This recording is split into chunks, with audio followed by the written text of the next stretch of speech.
Hello everyone. इस video में हम लेंज का लॉ और एडी करंट के बारे में पढ़ेंगे। लेंज का लॉ क्या होता है? इससे पहले हमने Faraday's law of electromagnetic induction पढ़े थे। उसमें जो सेकंड लॉ था वो ये कहता था कि जो इंड्यूस्ड ईएमएफ होता है वो डायरेक्टली प्रोपोर्शनल होता है rate change of magnetic flux link with the coil. अब वहां पे जो हम ईएमएफ निकालते थे वो नेगेटिव एक साइन के साथ आता था, और वो नेगेटिव साइन ये बताता है कि जो ईएमएफ जो इंड्यूस्ड हो रहा है वो अपने मोशन का चेंज करता है।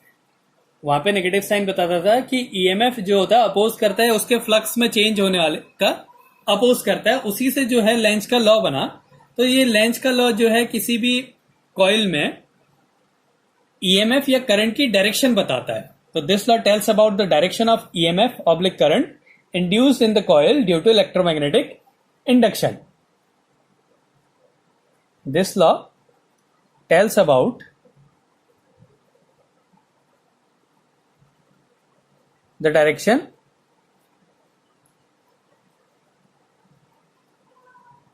of EMF or current induced in the coil due to electromagnetic induction.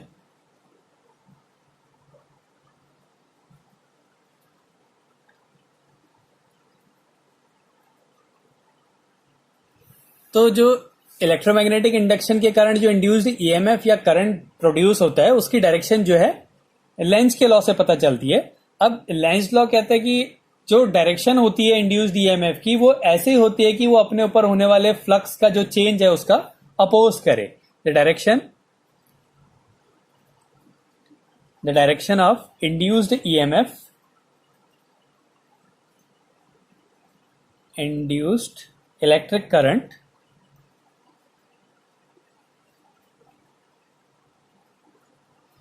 will be such as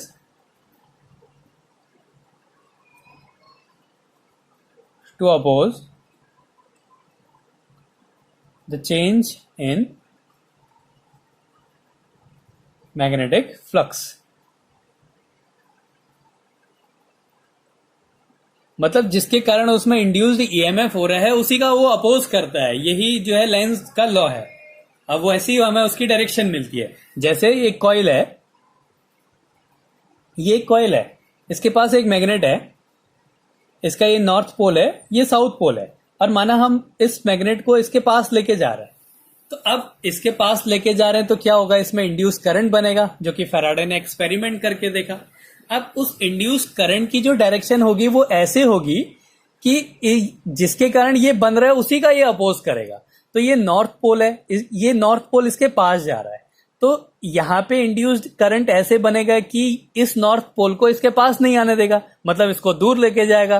तो इसका मतलब इसने अपने ऊपर कैसा बनाना पड़ेगा, नॉर्थ पोल ही बनाना पड़ेगा, क्योंकि नॉर्थ पोल इसके पास जा रहा है और ये क्या करेगा कि नॉर्थ पोल को उसके दूर भेजेगा।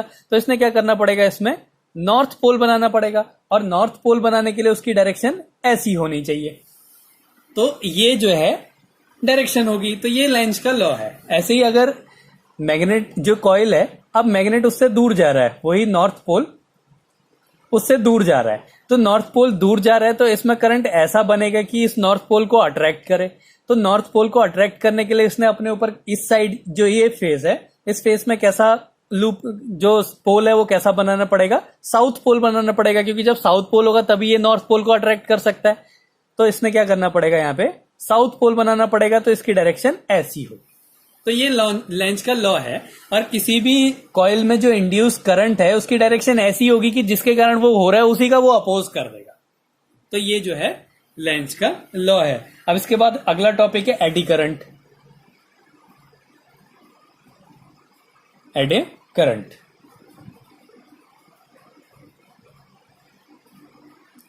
अब ये तो था कॉइल के लिए कि कॉइल में कैसे इंड्यूस्ड ईएमएफ बन जाता है। ऐसे ही क्या होता है, अगर हम कॉइल की जगह एक प्लेन शीट लें, एक मेटल की प्लेट लें, तो वहां पे क्या होता है, तो when magnetic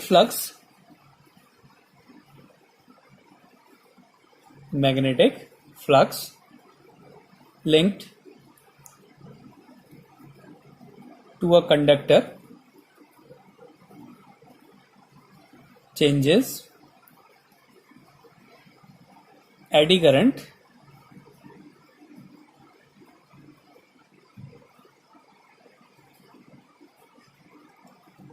are produced in the coil.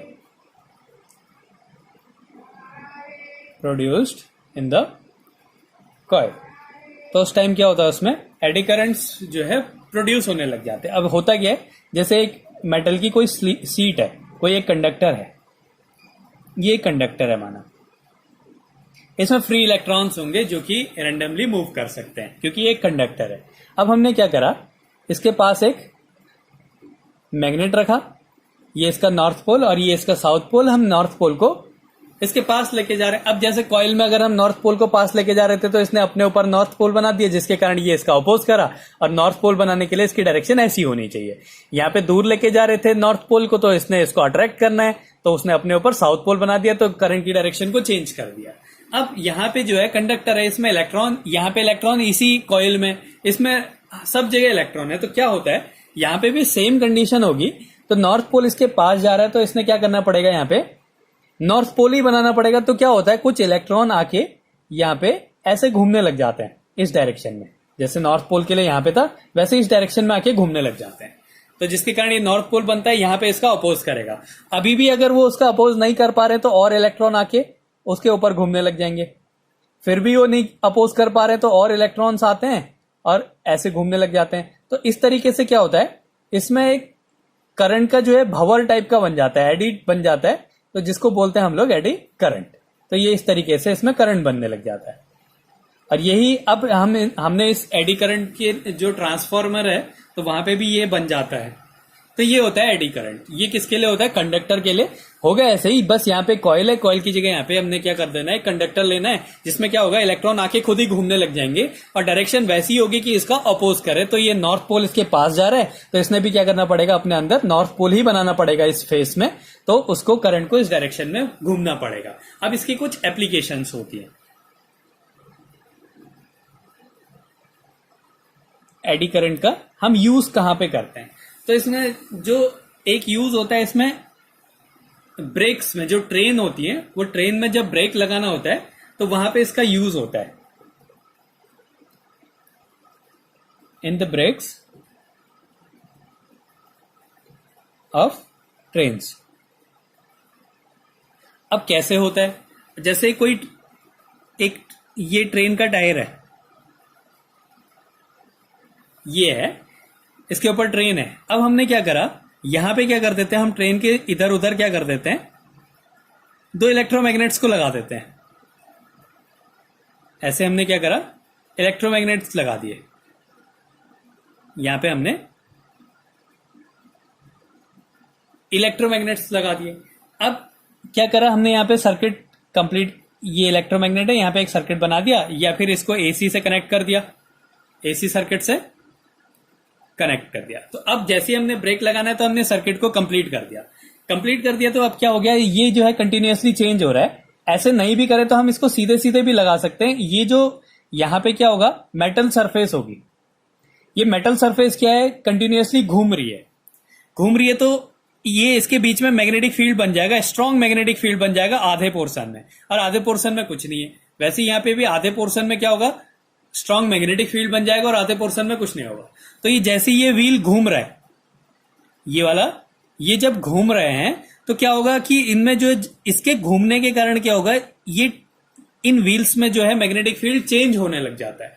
तो मैग्नेटिक फील्ड के चेंज होने के कारण क्या होगा, इसमें एडी करंट बनने लग जाएगा, क्योंकि एक मेटल की सीट है, तो मेटल की सीट है तो क्या होगा, इसमें एडी करंट बन जाता है. अब वो एडी करंट बनेगा तो क्या होगा, वो ऐसे बनेगा कि उसमें उसी का अपोज करे. तो ये किसके कारण बन रहा है, इस व्हील के घूमने के कारण बन रहा है. तो क्या करेगा एडी करंट, इसी के घूमने का अपोज करेगा. तो जितना स्ट्रॉन्ग मैग्नेटिक फील्ड इसमें चेंज हो रहा है, उतना स्ट्रॉन्ग एडी करंट बन जाएगा, और उतनी जल्दी से क्या करेगा, इसको रोकेगा. तो इस तरीके से क्या होता है, जो ब्रेक्स होते हैं ट्रेन में, वहां पे एडी करंट्स का यूज किया जाता है. ऐसे ही होता है कि इलेक्ट्रोमैग्नेटिक डैम्पिंग जो होती है, वहां पे भी इसका यूज किया जाता है. Electromagnetic damping. अब इलेक्ट्रोमैग्नेटिक डैम्पिंग में कैसे यूज होता है, तो जैसे एक पेंडुलम है वो ऐसे मूव कर रहा है, ये उसका मोशन है, ये ऐसे रखा हुआ है, ये ऐसे मूव कर रहा है।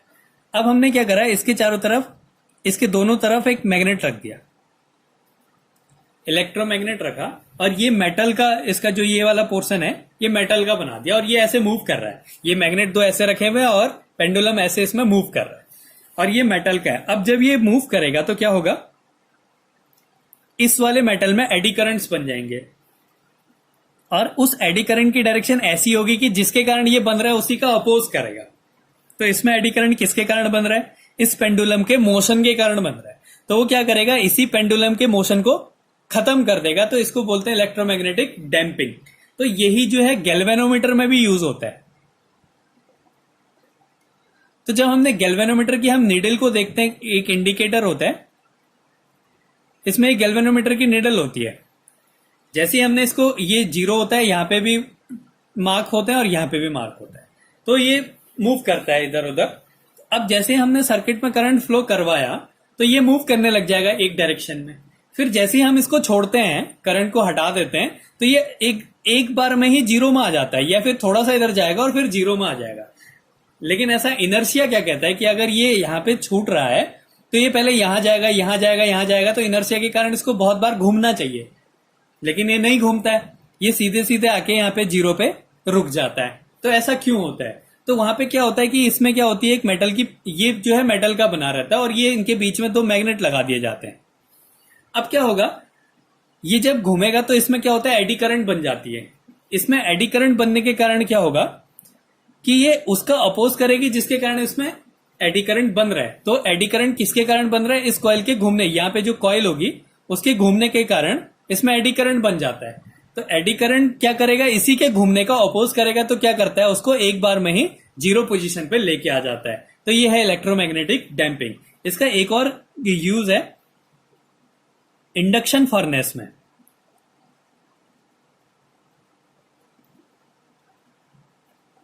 जैसे हमने किसी लोहे को पिघलाना है, तो उसको पिघलाने के लिए हमने उसको कैसे पिघलाना है, अगर हम लोहे को लोहे में रख के उसको गर्म कर देते हैं तो वो नहीं पिघलेगा, वो जिसमें रख रहे हैं गर्म करने के लिए वो भी पिघल जाएगा। तो इसके लिए क्या करते हैं, एक मिट्टी का कॉर्क लेते हैं, ये मिट्टी का हमने कॉर्क लिया, इसमें हमने उस मेटल को भर दिया जिसको हमने पिघलाना है, और इसके लिए माना बहुत ज्यादा टेम्परेचर चाहिए हो रहा है। तो हम क्या करते हैं, इसके चारों तरफ कॉइल्स रख देते हैं, इलेक्ट्रोमैग्नेट्स रख देते हैं, और उसको एक सर्किट से कनेक्ट कर देते हैं। हमने क्या करा, इसको सर्किट से कनेक्ट करा और एक एसी सर्किट से कनेक्ट कर दिया, एसी सोर्स से कनेक्ट कर दिया। तो एसी से कनेक्ट करने के कारण क्या होगा, इसमें करंट की जो डायरेक्शन है वो चेंज होती रहेगी। ऐसे हमने इसको सर्किट को कंप्लीट कर दिया। तो इसमें क्या होगा, करंट की डायरेक्शन चेंज होगी, एक बार ऐसे फ्लो होगा, एक बार ऐसे फ्लो होगा। तो इन कॉइल्स में भी जो है करंट की डायरेक्शन, इसमें करंट की डायरेक्शन चेंज होने लग जाएगी। और करंट की डायरेक्शन चेंज होने के कारण क्या होगा, इसमें जो मैग्नेटिक फील्ड जो बन रहा है उसकी भी डायरेक्शन चेंज होगी, कभी इस डायरेक्शन में फ्लो होगा, कभी इस डायरेक्शन में होगा, कभी इस डायरेक्शन में, कभी इस डायरेक्शन में। तो इसके अंदर जो मेटल है उसमें क्या हो जाता है, एडी करंट्स बनने लग जाती है। अब करंट बनती है तो उसका वो क्या होगा, हीट होगा। अब हीट होगा तो वो कंटिन्यूअसली हीट होते रहेगा। कब तक हीट होता रहेगा, जब तक कि हम इसका स्विच ऑफ ना कर दें। तो हम उसको इतने टेम्परेचर तक हीट कर सकते हैं कि ये क्या हो जाए, मेल्ट हो जाए। तो इस तरीके से इंडक्शन फर्नेस में भी इसका यूज होता है। तो इस तरीके से एडी करंट्स के कुछ यूजेस होते हैं। तो ये आज के टॉपिक है। लेंज लॉ क्या होता है, ये करंट की डायरेक्शन बताता है, और करंट की डायरेक्शन ऐसे होती है कि वो अपने ऊपर होने वाले जो फ्लक्स का चेंज है उसी का अपोज करता है। एडी करंट क्या होता है कि अगर हम कॉइल की जगह मेटल की सीट लेते हैं तो वहां पे क्या होती है, एडी बन जाती है, भंवर बन जाता है करंट को, तो जिसके कारण हम उसको बोलते हैं एडी करंट्स। और उस एडी करंट्स की ये कुछ एप्लीकेशंस है।